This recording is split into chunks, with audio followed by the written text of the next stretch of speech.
Bonjour, dans cette vidéo, nous allons parler de la CIF, autrement dit la classification internationale du fonctionnement du handicap et de la santé. La CIF correspond à un modèle qui est utilisé dans le domaine de la santé, qui est un langage standard pour la description et la classification des divers états de santé.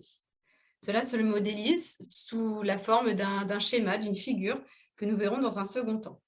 Le fondement théorique est biopsychosocial et s'éloigne du modèle biomédical qui était initialement à l'épreuve dans le domaine de la santé. Et ce modèle est issu de l'OMS et se rapporte aussi bien au domaine médical que paramédical et peut donc être utilisé par n'importe quel professionnel de santé. Voyons son historique. En 1893, existait la classification Bertillon, qui était une nomenclature internationale des causes de décès. Il était important pour l'OMS d'avoir des données sur les différentes causes de décès qui pouvaient être recensées à travers la planète. Et ils ont donc créé une classification pour les causes de décès. En 1946 est apparue la CIM, qui est la classification internationale des maladies et des problèmes de santé connexes. Et l'objectif principal, enfin l'un des objectifs principaux, était de pouvoir émettre des statistiques sur la mortalité et la morbidité des patients, de nouveau à travers l'international. Et cela reposait sur un besoin d'évaluation de l'état de santé des populations, mais aussi sur un besoin d'outils de description et de collecte de données des santé de population. Cela servait évidemment aux politiques nationales de santé et servait notamment à pouvoir faire des comparaisons statistiques internationales, donc quelles sont les causes de maladies dans certains pays et dans d'autres, pour pouvoir avoir un langage commun au sein de ces différents pays. En 1980 est apparue la CIDIH, c'est-à-dire Classification internationale des déficiences, incapacités et handicaps. Puis la CIH, qui a été largement répandue pendant de nombreuses années, qui était la Classification internationale des handicaps, qui reprenait les termes de déficience, incapacité et désavantage, donc désavantage ayant remplacé le terme de handicap. Et dans ce modèle, on déterminait 3 niveaux d'expérience du handicap. Une maladie ou un trouble qui entraînait des déficiences au niveau des organes et ou des fonctions, qui elle-même entraînait des incapacités par rapport aux activités que la personne pouvait réaliser et qui elle-même entraînait des désavantages au niveau du rôle social de l'individu. Ce modèle, qui est resté assez longtemps, a été largement critiqué pour plusieurs raisons. Déjà, c'était un modèle qui a été considéré comme trop fondé sur le modèle médical ou individuel.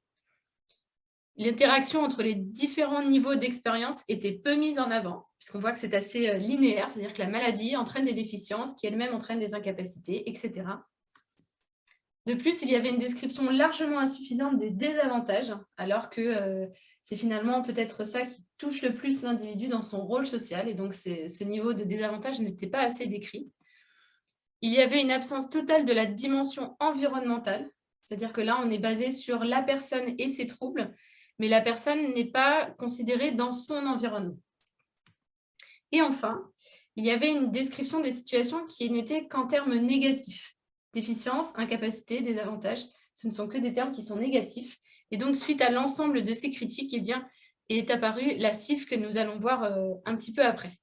La CIF, elle tente de concilier le modèle médical avec le modèle social du handicap. Et de ce qu'on vient de voir précédemment, dans le modèle médical, le handicap était perçu comme un problème de la personne et le traitement visait la guérison ou la réadaptation de la personne à l'environnement. Le rajout du modèle social, donc dans la CIF que nous allons voir après, dans ce modèle-là, le handicap est considéré comme étant principalement un problème créé par la société et pas seulement un attribut de la personne en elle-même. C'est-à-dire qu'un individu qui vivrait dans des contextes différents pourrait être considéré comme ayant un handicap ou pas. Et donc la CIF tente de concilier ces différentes approches. Lors de la modification du format de la CIH, pendant le processus de révision, il y avait un contexte qui a fait que justement ces modifications ont été apportées. Premièrement, l'évolution des normes internationales. Ensuite, l'évolution des représentations sociales du handicap, puisque la personne considérée comme handicapée était vue différemment au fur et à mesure des années. Il y a eu également l'évolution de la représentation politique des personnes handicapées. Et enfin, une théorisation du modèle social. Et donc, toutes ces caractéristiques ont entraîné l'apparition en 2001 de la CIF, Classification internationale du fonctionnement du handicap et de la santé, c'est-à-dire une classification du fonctionnement humain. Ce modèle s'apparente à une figure, un schéma que l'on peut voir actuellement à l'écran, où nous n'avons plus cette fois-ci un modèle linéaire, mais un modèle avec des interactions qui sont dans plusieurs directions. Un modèle qui est multidimensionnel et multidirectionnel. Le problème de santé est toujours présent, mais on considère que ce n'est pas forcément lui qui entraîne les troubles qui vont suivre. On a un aspect fonction organique et anatomique, avec des notions de déficience, mais aussi des possibilités que certaines structures soient en bonne situation et donc permettent à la personne de faire face à la situation dans laquelle elle se trouve. Nous avons ensuite les activités qui peuvent être à la fois limitées mais aussi possibles, donc avec cet aspect justement positif qui n'était pas présent dans la CIH. Et enfin, la notion de participation qui rassemble à la fois les possibilités de participation, mais aussi les limitations professionnelles et sociales.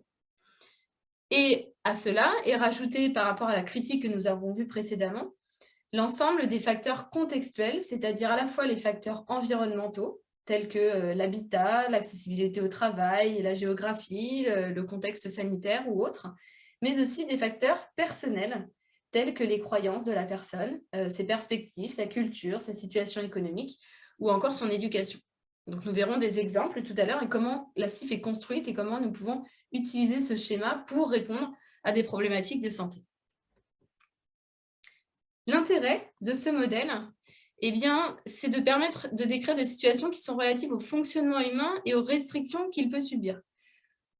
En gros, chaque personne, chaque individu pourrait être modélisé sous ce format-là, que ce soit une personne qui présente un problème de santé ou non, puisque nous pourrions avoir l'ensemble des caractéristiques de la personne, que ce soit son environnement, ses facteurs personnels, les déficiences qu'il peut présenter, que ce soit au niveau travail, au niveau social, au niveau structure anatomique, etc.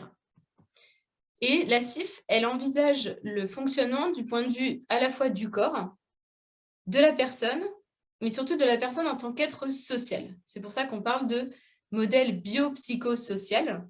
C'est la prise en compte de l'aspect biologique, donc tout ce qui est relié au corps humain, de l'aspect psychologique et de l'aspect social, donc à savoir par rapport à l'environnement, comme on l'a vu précédemment. Et la CIF, elle fournit un cadre pour organiser cette information. Les objectifs qu'on retrouve aujourd'hui, c'est la possibilité d'offrir une base scientifique des conséquences des problèmes de santé. Nous l'avons vu dans la CIH, l'objectif, c'était de rassembler des données de santé à l'international pour pouvoir les comparer entre elles. La CIF a toujours cette vocation-là de pouvoir comparer en offrant justement cette base scientifique. Elle permet également d'établir un langage commun pour améliorer les communications, que ce soit entre professionnels et également entre pays. Et la comparaison des données peut être faite entre pays, entre différentes disciplines de santé, mais aussi, pourquoi pas, entre services, voire entre périodes de temporalité, de manière à voir comment les troubles de santé ont pu évoluer en fonction d'aspects historiques, en fonction de perturbations climatiques, etc., etc. Et enfin, elle offre un système de codage pour les systèmes d'information sur la santé. Le codage n'est pas vraiment utilisé en pratique clinique, il est surtout utilisé pour l'aspect statistique, pour la comparaison justement internationale statistique. Et pour autant, chaque trouble, chaque élément de la CIF peut être codé, mais nous ne rentrerons pas dans le détail. Un autre élément important par rapport à la CIF, c'est la notion de capacité et la notion de performance, qui revient à ce que l'on disait tout à l'heure sur le fait qu'une personne handicapée pourrait, dans un autre environnement, ne pas être considérée comme handicapée.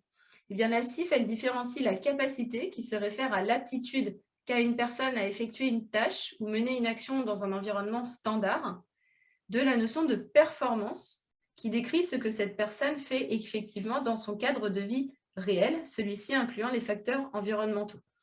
En d'autres termes, si on place un patient dans une structure où tout est adapté pour lui, c'est-à-dire accès à l'ascenseur, pas d'escalier, pas de rebord, des barres pour se tenir, des placards accessibles, etc., eh bien, on ne pourra pas évaluer la personne et la caractériser de la même manière que si celle-ci fait face à son propre environnement, puisque dans son propre environnement, il y aura des facteurs qui seront probablement des facteurs qui seront des obstacles à la qualité de vie de la personne.